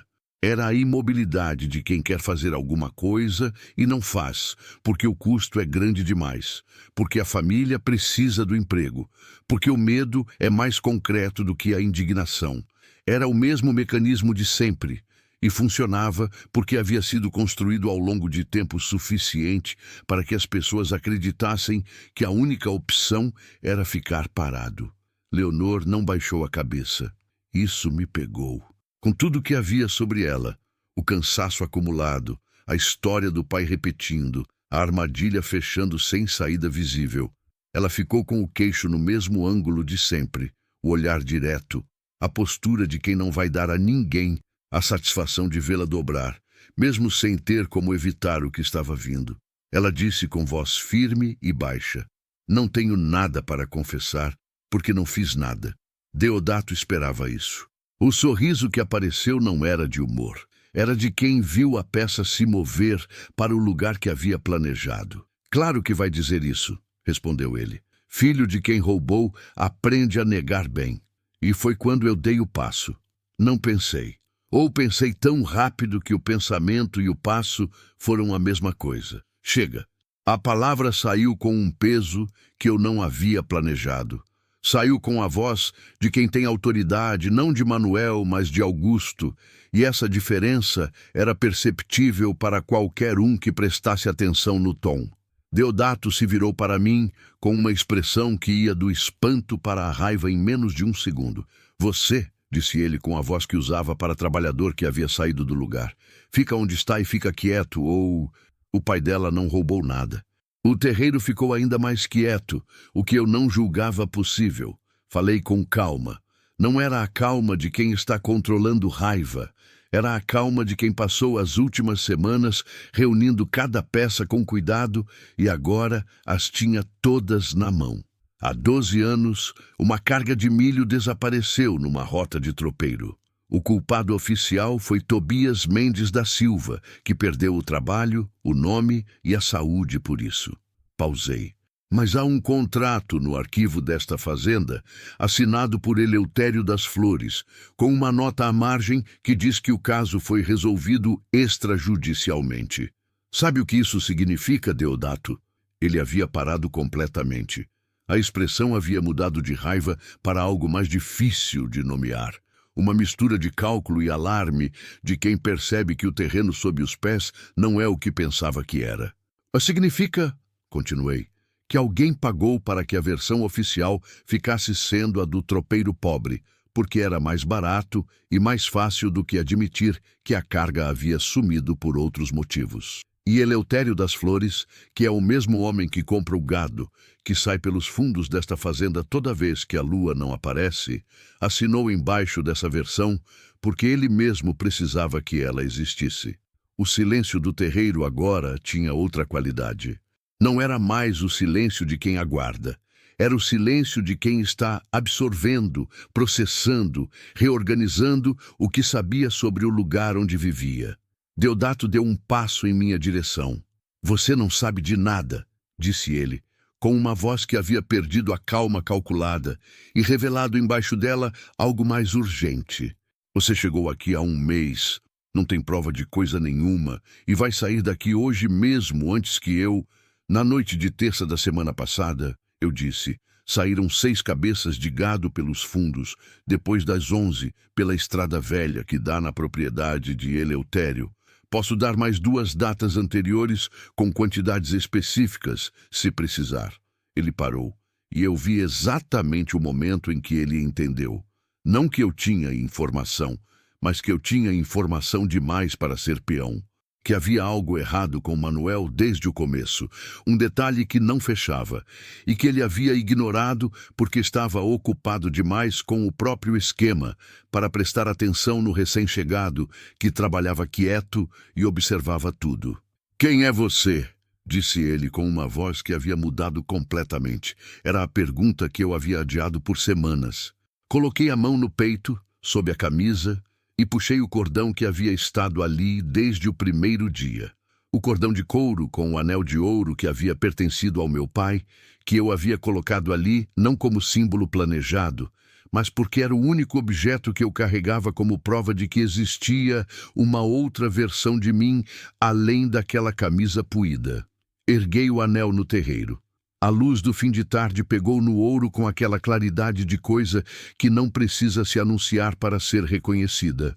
"Augusto Nogueira", eu disse, "dono das aroeiras. O que acontece quando um trovão cai não é o barulho. É o silêncio que vem depois, aquele segundo de espanto absoluto em que o mundo processa o que acabou de acontecer antes de reagir. Foi esse segundo que durou no terreiro. Depois veio o murmúrio. Veio o movimento, vieram os rostos se virando uns para os outros com aquela expressão de quem precisa confirmar no olhar do vizinho que ouviu o que acha que ouviu. Deodato havia empalidecido, não de medo apenas, de compreensão.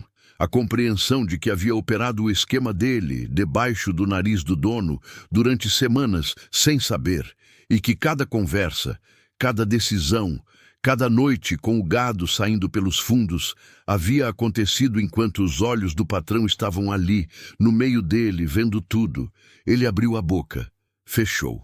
Havia o instinto de rebater, de negar, de construir uma versão, mas a versão precisava de uma audiência que acreditasse nela, e essa audiência havia mudado no momento em que o anel havia aparecido. Não havia mais terreno para a autoridade que ele havia construído sobre medo, porque o medo pressupõe que quem está na frente tem mais poder do que você, e o poder havia se redistribuído ali de uma forma que nenhuma palavra ia desfazer.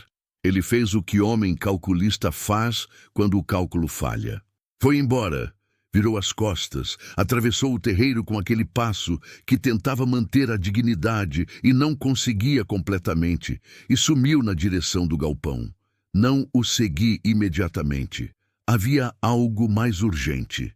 Virei para o terreiro, para os rostos que me olhavam, uns com espanto, uns com alívio, uns com aquela expressão complexa de quem não sabe ainda o que sentir sobre descobrir que o homem que estava trabalhando do lado na roça era o mesmo que pagava o salário. Disse o que precisava ser dito. Disse que Deodato seria afastado até que uma apuração formal fosse feita sobre os desvios. Disse que os registros seriam revisados e que qualquer diferença de pagamento que fosse encontrada seria corrigida. Disse que o esquema havia acabado e que ninguém ali seria responsabilizado por coisa que não havia feito. Disse essas coisas com a voz de sempre. Não a voz de Manuel, Não a voz de Augusto com pose, apenas a voz de homem que tem palavra e sabe o peso dela. As pessoas ouviram, mas eu não estava olhando para as pessoas enquanto falava. Estava olhando para o lugar onde Leonor havia estado. Estava vazio. Em algum momento, durante o que havia acontecido, durante o anel, durante o nome, durante o movimento do terreiro, ela havia ido embora, sem dizer nada, sem que eu tivesse visto o momento em que ela foi. Encontrei Benedito na beira do terreiro, encostado na mangueira com os braços cruzados, me observando com aquela expressão calma de quem havia visto muita coisa na vida e havia aprendido a não demonstrar o quanto cada coisa custava. Ela foi para o riacho, ele disse antes que eu perguntasse. Me olhou por um segundo. Vai com cuidado, ele disse. Não com o cuidado de homem que tem medo de ser rejeitado. Com o cuidado de quem entende o que ela está sentindo agora. Não disse mais nada. Não precisava.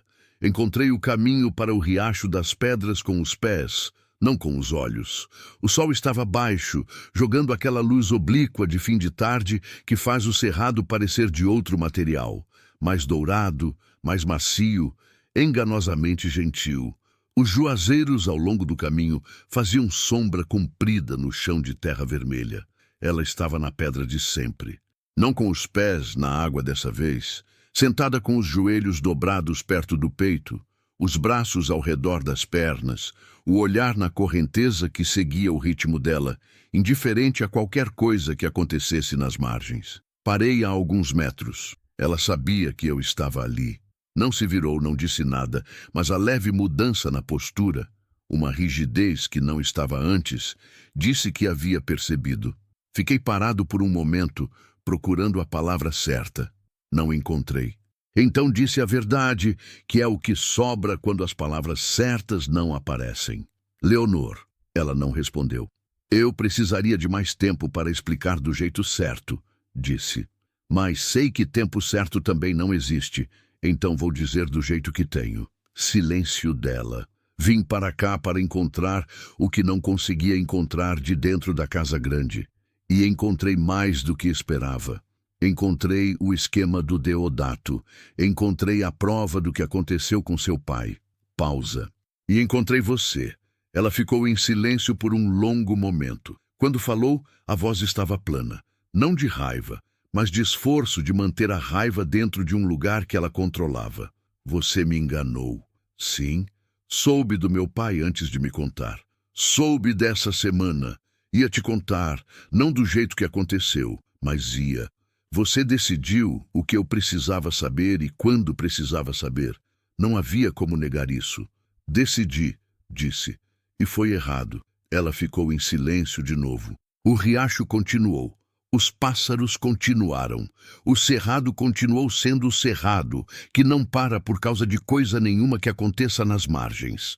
Quando ela falou de novo, a voz havia mudado levemente. Não mais plana, mas ainda controlada, com aquela qualidade de quem está sendo preciso, porque a precisão é o que resta quando a emoção é grande demais para deixar vazar tudo de uma vez. Você é o dono de tudo aqui, ela disse. De tudo que eu pisei desde que cheguei. De cada pedra desse riacho. Pausou. E eu não sabia de nada. Eu sei. E as conversas que tivemos? Ela continuou, com uma firmeza que era também uma pergunta que ela estava fazendo para si mesma mais do que para mim. O que eram para você? Respondi sem hesitar. A coisa mais real que aconteceu comigo em muito tempo. Ela ficou imóvel. Depois, muito devagar, virou o rosto para mim. E pela primeira vez, desde que havia começado a conversa, eu consegui ver o rosto dela de verdade. Não a armadura, não a contenção, não a mulher que havia aprendido a se defender de tudo. Havia ali, por debaixo de toda aquela construção necessária, uma dor que era de gente simples e sem nome elegante. A dor de quem confiou, sabendo que confiar era risco. E mesmo assim confiou, e agora estava sentada numa pedra às margens de um riacho, tentando descobrir se havia sido tolo ou corajoso fazer isso. Eu conhecia essa dor. Era a mesma que eu havia carregado desde Elsa, desde Conceição, desde cada perda que havia me ensinado que abrir é perigo. E era exatamente por isso que eu sabia, com uma clareza que não precisava de argumento, o quanto custava estar sentada naquela pedra, com aquela dor, ainda sem ter se levantado e ido embora. O fato de ela ainda estar ali era, por si só, uma resposta. Não uma resposta fácil, não uma resposta resolvida, mas uma resposta. O Riacho das Pedras não seca em agosto. Todo mundo na região sabe disso. As outras nascentes da fazenda minguam quando a seca aperta, os açudes baixam, o capim vira palha, mas o Riacho das Pedras segura. Meu pai dizia que era porque a nascente era funda demais para que o sol alcançasse. Eu nunca soube se era verdade ou se era apenas a forma que ele havia encontrado de explicar o que não tinha explicação simples. Mas o fato ficava. Em agosto, quando tudo ao redor ressecava, aquela água continuava. Fiquei pensando nisso enquanto estávamos os dois em silêncio na margem.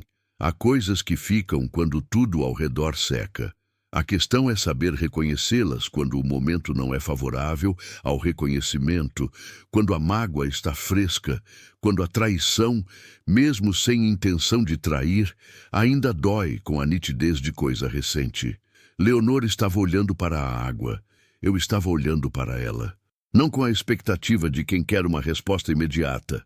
Havia passado tempo suficiente com ela para saber que pressionar produzia silêncio, e que silêncio forçado não era o mesmo que silêncio que chegava por conta própria. Fiquei quieto, deixei o espaço existir e esperei da forma que havia aprendido naquelas semanas. Sem pressa, sem cobrar, sem fingir que o peso não era peso.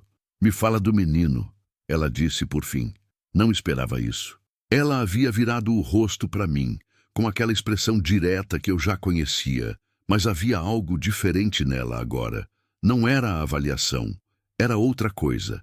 Era a forma que ela havia encontrado de dizer que estava ouvindo, que ainda estava ali, que havia algo entre nós que não havia se rompido completamente, mas que ela precisava de mais do que o que eu havia dado. Queria saber o que eu havia guardado, o que havia me quebrado por dentro. Como você sabe? Perguntei. Você disse que perdeu as pessoas que importavam, ela respondeu. A forma, como disse, tinha mais de uma camada, e havia uma camada que era diferente das outras, mais funda. Fiquei em silêncio por um momento. Ninguém havia me pedido para falar do menino desde que havia acontecido.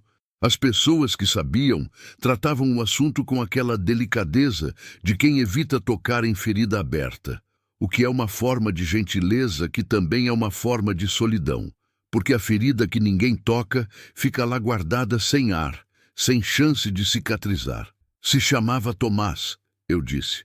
A voz saiu diferente do que eu esperava. Não quebrada, apenas mais baixa, como se o nome precisasse de menos ar do que os outros. Viveu 17 dias. Leonor ficou completamente quieta. Não era fraco, continuei, com aquela necessidade estranha de defender o filho que não havia ficado, como se a brevidade pudesse ser interpretada como falta de força. Era pequeno, veio antes do tempo, mas segurou. 17 dias é tempo. É muito tempo quando você passa cada hora contando. Ela não disse nada. Não fez nenhum daqueles gestos de consolo que as pessoas fazem quando não sabem o que dizer. O toque no ombro, o ruído suave de quem lamenta. Apenas ficou presente, ouvindo, com a qualidade de atenção que eu havia aprendido a reconhecer nela. Inteira, sem pressa, sem querer resolver o que não era para ser resolvido. Isso me permitiu continuar. Conceição não se recuperou depois. Não do parto, do luto. Há um tipo de tristeza que não responde a remédio nem a tempo, que escolhe ficar e vai ficando até que não sobra mais espaço para mais nada. Eu via isso acontecendo e não sabia o que fazer com o que via. Fiquei do lado, fiz o que sabia fazer, que era trabalhar e estar presente e não largar. Mas estar presente não é suficiente quando a pessoa que você ama está indo embora de dentro para fora. E o pior de tudo é que você entende o porquê. Parei. O riacho continuou. Você entendeu? Ela perguntou com aquela precisão dela. Entendi porque senti também, disse. Não do mesmo jeito, mas eu também havia perdido o Tomás. E havia dias em que o peso de continuar de pé sem ele não fazia sentido, e eu me perguntava o que havia no mundo que justificava o esforço todo. Pausei. A diferença é que eu aprendi a engolir isso. Ela não engoliu, e não sei dizer se ela estava errada. Silêncio. Você sobreviveu por obrigação, ela disse. Não era julgamento, era compreensão. Por um tempo, sim. Depois foi virando hábito. E hábito, de certa forma, é uma forma de escolha. Você repete até que o repetir passe a ser seu. Ela ficou olhando para a água por um momento. Meu pai era assim, disse ela depois. Depois que foi acusado, ele continuou por obrigação primeiro. Tinha eu para criar, não havia outra opção. Depois o hábito. Depois morreu de qualquer jeito, mas não antes de me ensinar o que precisava me ensinar. O que ele te ensinou? Ela ficou em silêncio por um momento. Que a vida não deve satisfação a ninguém, disse. Que você pode fazer tudo certo e ainda assim perder. E que saber disso, ao invés de tirar o sentido de fazer certo, na verdade libera. Porque você faz certo não para ser recompensado. Você faz porque é o que você é. Fiquei com isso por um tempo. Era a coisa mais parecida com sabedoria que eu havia ouvido em anos. E havia saído de uma mulher sentada numa pedra de riacho que o mundo havia tratado com menos generosidade do que merecia. Seu pai era homem de sorte, eu disse. Ela me olhou. De sorte? Em ter uma filha que o ouvia de verdade. Ela ficou em silêncio. Dessa vez, um silêncio diferente, menos defensivo, mais interno, como se estivesse guardando aquilo em algum lugar. O sol havia descido o suficiente para que o calor cedesse e o cerrado havia entrado naquela hora tranquila do fim de tarde em que os bichos mudam de turno. Os do dia recolhendo, os da noite ainda preparando. Havia um João de Barro no galho mais baixo do juazeiro, à nossa esquerda, completamente indiferente a nós dois, ocupado com alguma conta própria que o mundo inteiro precisava esperar. Augusto, ela disse. Era a primeira vez que ela havia dito meu nome verdadeiro. Não soou estranho. Soou como coisa que havia estado esperando o momento certo para acontecer. O que vai acontecer agora? Era uma pergunta com mais de uma camada, e eu sabia disso. Havia a camada prática. Deodato, os trabalhadores, a fazenda, os registros, as providências, e havia a outra camada, a que ela estava de fato perguntando, a que ficava embaixo da palavra agora, como raiz embaixo de terra. Respondi a camada que importava. Não sei tudo, disse, mas sei algumas coisas com certeza. Ela esperou. Sei que o nome do seu pai vai ser limpo. Tenho o documento. Tenho o contrato, tenho a nota à margem, tenho as datas dos desvios de gado que ligam Eleutério ao esquema. Isso vai a um advogado essa semana. Um de confiança, não o mesmo que assinou embaixo do problema há 12 anos. A história do Tobias vai ser contada direito. Ela ficou imóvel. Havia algo acontecendo no rosto dela que ela estava controlando com esforço, não escondendo, porque eu já conhecia a diferença, mas segurando em compasso, do jeito que se segura coisa grande para não despejar tudo de uma vez num lugar que ainda está aprendendo a receber. Sei que Deodato vai ser afastado permanentemente, continuei, e que os pagamentos que ele cortou vão ser revisados e acertados. Cada um, até o último centavo. Ela assentiu levemente. E sobre o resto, disse mais devagar, sobre o que aconteceu entre nós aqui nessas semanas, sobre o riacho e as conversas e o que foi construído sem que eu fosse honesto sobre quem eu era. Não tenho como desfazer o que foi feito de errado. Só tenho como fazer diferente do que veio a seguir. Ela ficou olhando para mim por um tempo. Você veio para cá procurando alguém que te amasse sem saber quem você era, ela disse por fim, com aquela voz direta que não acusava, apenas nomeava. Sim. E agora eu sei quem você é. Sim? Então a pergunta mudou. Fiquei em silêncio, esperando. A pergunta agora, ela continuou, não é se eu sou capaz de te amar sem saber quem você é. É se sou capaz de te amar sabendo tudo que sei. Disse isso com aquela firmeza dela, não de quem já decidiu, mas de quem está olhando para a decisão de frente, sem desviar, sem diminuir o tamanho do que está sendo pesado. Não respondi imediatamente, porque era a pergunta certa. E pergunta certa merece o silêncio que ela precisa para assentar antes que qualquer coisa seja dita depois dela. Não te peço resposta agora, eu disse. Te peço tempo. Ela ficou olhando para a água. Tempo eu tenho, ela disse. O que não tenho é paciência para mentira, seja ela gentil ou não. Não vou mais mentir. Não porque você prometeu, ela disse, com aquela precisão que era a marca dela. Porque você entendeu que não funciona. Tem diferença. Tinha. Ela estava certa, como estava certa na maior parte das coisas que dizia. Ficamos ali por mais um tempo que não soube medir.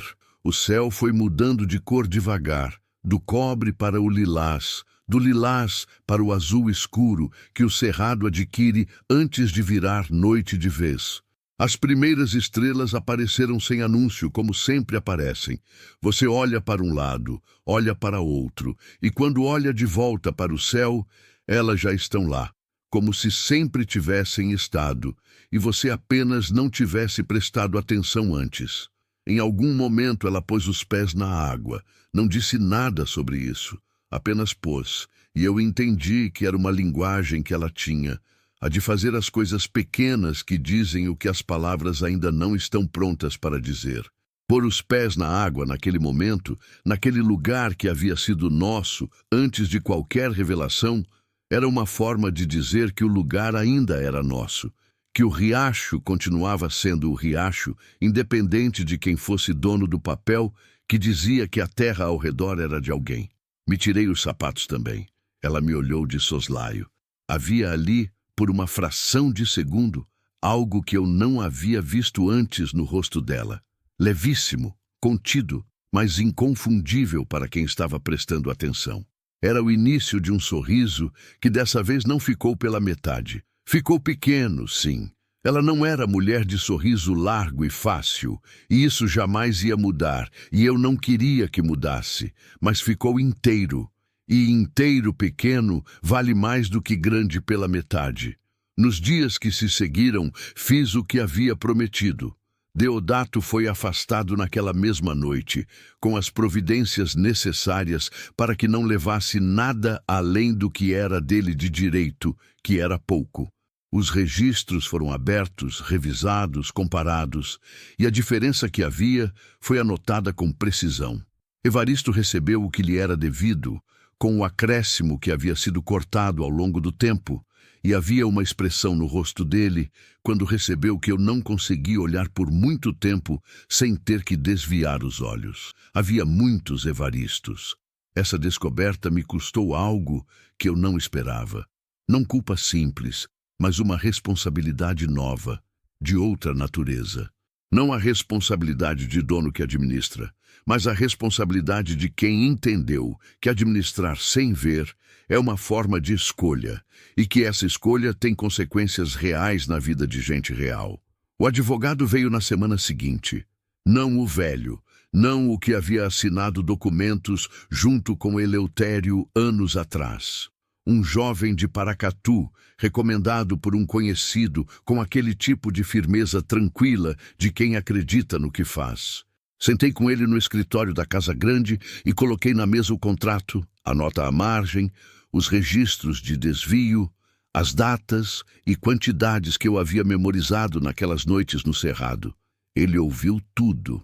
Depois ficou em silêncio por um momento, olhando para os documentos. Dá para trabalhar com isso, ele disse. Vai demorar, não vai ser limpo. Eleutério tem influência, mas dá. Que seja demorado, eu disse.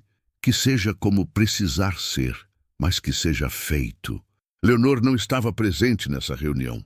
Não porque eu não havia convidado, havia. Mas ela havia dito, com aquela voz direta de sempre, que ela preferia saber o resultado, não assistir ao processo. Que processo a fazia pensar demais no pai. E pensar no pai naquele contexto específico ainda doía de uma forma que ela precisava de mais tempo para conseguir sentar dentro sem tremer. Eu havia entendido, havia respeitado.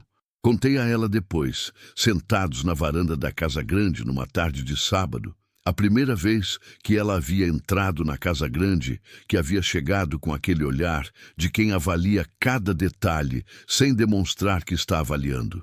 Ela ouviu tudo com aquela atenção total. Quando terminei, ficou em silêncio por um tempo. "Ele vai ser limpo?" perguntou. Não com esperança excessiva, com a cautela de quem aprendeu que esperança não garantida machuca mais do que não ter esperado. "O nome vai ser limpo", eu disse. "Não consigo prometer o tempo, mas consigo prometer a direção." Ela assentiu.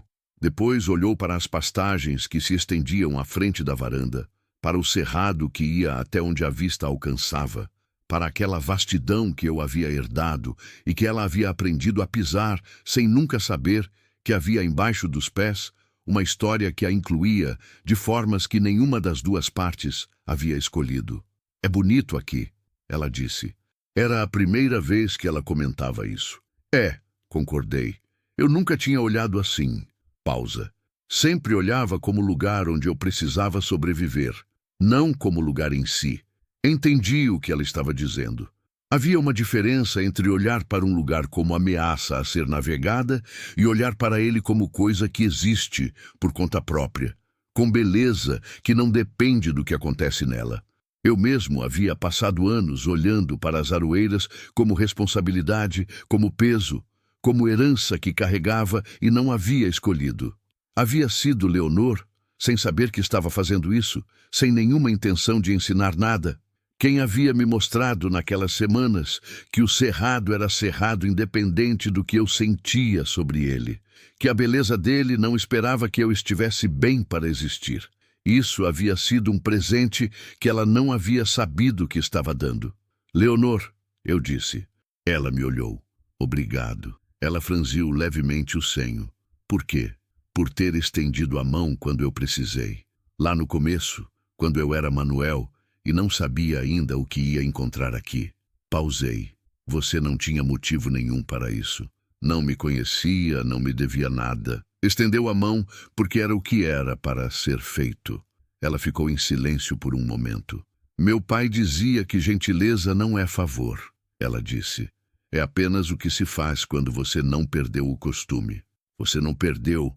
"Quase", ela disse com honestidade. "Com tudo que aconteceu, quase." O nome dela ficou nas aroeiras. Não imediatamente, não de forma declarada, não com a rapidez de quem quer resolver o que precisa de tempo para se resolver. Ficou da forma que as coisas verdadeiras ficam, devagar, com a naturalidade de coisa que vai encontrando o lugar que é dela sem forçar nenhuma porta. Ela continuou trabalhando, não porque precisasse, mas porque era o que ela era. E pessoa que trabalha não para de trabalhar porque as circunstâncias mudaram. Mas o trabalho mudou de natureza. Ela tinha conhecimento do cerrado, das plantas, das estações, das formas que a terra tem de dizer o que está precisando. Esse conhecimento havia ficado nos barracões por falta de quem prestasse atenção. Passei a prestar.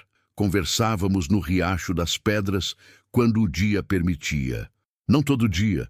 Ela não era mulher de todo dia, e eu havia aprendido que nem tudo que é bom precisa de frequência para ser sólido.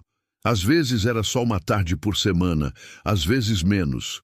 Mas quando acontecia, acontecia de verdade, com aquela qualidade de presença que eu havia sentido desde o começo e que não havia mudado com a revelação, não havia ficado menor nem maior, havia ficado o que era, real. Havia uma tarde, já há alguns meses depois, em que estávamos sentados na pedra, e ela disse do nada, olhando para a água: "Você parou de carregar o anel no cordão." Eu havia parado. Estava no dedo desde o dia em que havia revelado o nome. Não por gesto simbólico planejado, mas porque após aquele momento não havia mais sentido guardar o que eu era embaixo da camisa. "Parei", confirmei. "Fica melhor assim", ela disse. Não era comentário sobre o anel. Era comentário sobre o que o anel representava, sobre o peso que eu havia carregado de não ser visto, de não confiar que ser visto era seguro. sobre o fato de que esse peso havia ficado mais leve, não desaparecido, não resolvido por completo, mas mais leve do que havia sido em muito tempo. Fiquei olhando para ela. Ela estava com os pés na água, o olhar na correnteza, com aquela expressão de quando está em paz com o lugar onde está. Não feliz de forma escandalosa, não performática, apenas em paz. A paz de quem chegou a algum lugar depois de caminho longo e encontrou que o lugar era real e que valia o caminho. Leonor, eu te amo. Ela ficou quieta por um momento. O riacho continuou. O João de Barro no Juazeiro continuou com a conta dele. O cerrado continuou sendo o cerrado, que não para por nada. Depois, ela virou o rosto para mim, com aquela expressão que eu havia aprendido a ler melhor do que qualquer coisa que já havia aprendido, e disse: eu sei, não era o que eu esperava que ela dissesse, mas era ela. Era exatamente ela, sem ornamento, sem dramaturgia, sem dizer mais do que o que era preciso. Eu sei. 2 sílabas que valiam mais do que qualquer declaração elaborada, porque eram dela, porque eram verdadeiras, porque carregavam embaixo delas tudo que ela não estava dizendo ainda, mas que estava presente naquelas 2 sílabas como raiz embaixo de terra vermelha. E então, depois de um momento, ela disse mais: eu também. Há uma última coisa que preciso dizer sobre essa história. Não tem final perfeito. Não o tipo de final que fecha tudo com laço e não deixa a ponta solta. O processo do nome do Tobias durou mais de 1 ano, com voltas e resistências e momentos em que o advogado jovem de Paracatu chegava com o rosto fechado, e eu precisava encontrar jeito de dizer a ela que estava demorando mais do que o esperado, sem que aquilo parecesse que estava falhando. Ela aguentava, não com resignação, com teimosia.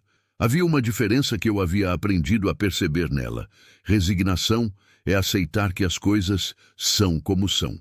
Teimosia é saber que as coisas são como são e continuar mesmo assim, não porque vai necessariamente mudar, mas porque desistir não é uma opção que cabe no tipo de pessoa que você decidiu ser.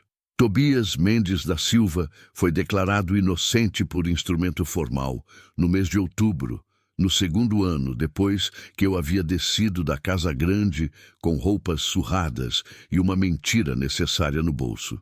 Eu estava presente quando ela leu o documento. Ela ficou em silêncio por um tempo que eu não soube medir. Depois dobrou o papel com cuidado, com aquele cuidado específico que se usa para coisa que não vai ser amassada de jeito nenhum, e pôs dentro da blusa, perto do peito. Não chorou. Ou chorou de uma forma que eu não vi. Talvez mais tarde, sozinha, do jeito que ela fazia com as coisas que eram grandes demais para ter testemunha.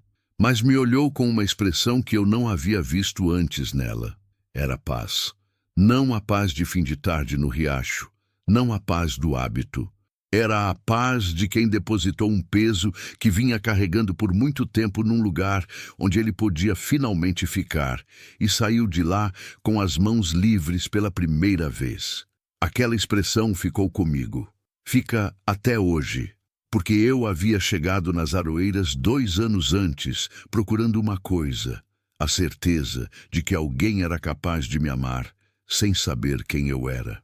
Havia passado semanas construindo essa busca, calculando, planejando, usando a mentira como ferramenta para chegar a uma verdade. E, no final, havia descoberto que a pergunta estava errada. Não era sobre ser amado sem ser visto, era sobre ser amado sendo visto. Tudo, o peso, as perdas, o filho de 17 dias, o medo disfarçado de prudência, as mãos que um dia tinham calos no lugar errado e que foram aprendendo. Leonor havia me visto desde o começo, antes do anel, antes do nome, antes de qualquer revelação. Havia visto o calo na borda da mão e soubera que eu era outro. E havia ficado de qualquer jeito no riacho, nas manhãs, nas conversas que chegaram onde chegaram. Não porque não soubesse, porque o que via valia a pena de ficar perto, independente do nome que o homem carregava.